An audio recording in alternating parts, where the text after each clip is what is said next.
শুভরাত্রি বন্ধুরা। তো আজকে রাত্রে আমাদের খাবার হবে রুটি, সাথে ছানা, আম, আর কি হবো, দুধ। তার জন্য অনেক দিন থেকে রুটি করতে পারছি না, গরমে রুটি খেতে ভালো লাগছে না।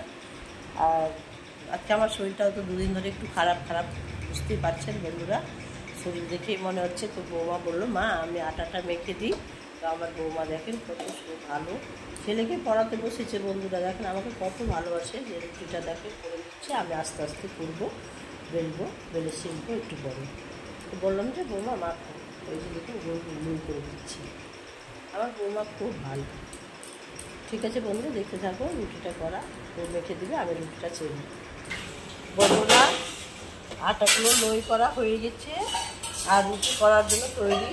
নিজে দেখো শুকনো আটা নিয়ে নিচ্ছি থালাতে, আর এই যে চাটুটা বসিয়ে দিয়েছি। এবার এই রুটিগুলো আমি করে নেব। বেলা হয়ে গেল বন্ধুরা, এবার চাটুতে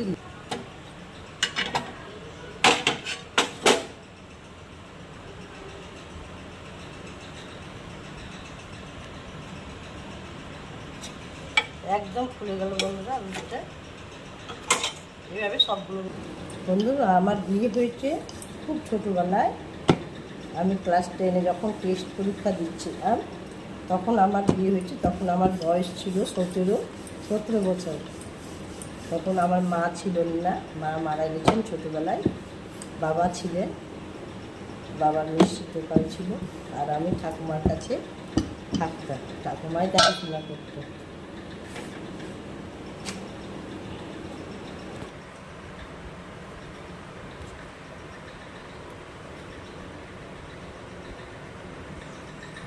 দেশি গরুর দুধ, দেখুন একদম অরিজিনাল দেশি গরুর দুধ বলবো।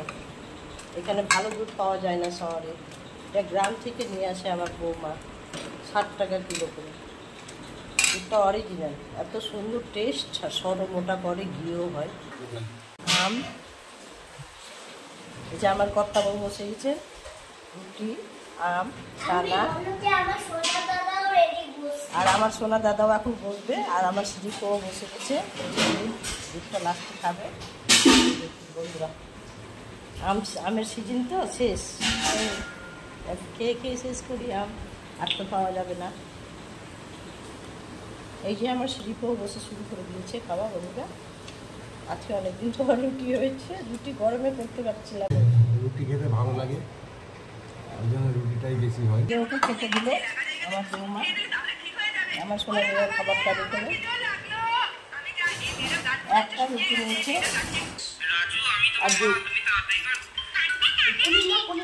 খাওয়া খুব ভালো বন্ধুরা। রাত্রেবেলা মোবাইল ছাড়া চলতে পারে না, কিছুতেই মোবাইল চালাতে পারে না। কবে যে মোবাইল দেখা বন্ধ করবে, খুব না। কি খাচ্ছ আজকে বাড়িতে রাত্রে? হ্যাঁ নাও রুটি নাও। আমি তো রুটি খেতে খুব ভালোবাসি, আবার রুটির সঙ্গে আম ছানা হয়েছে আজকে।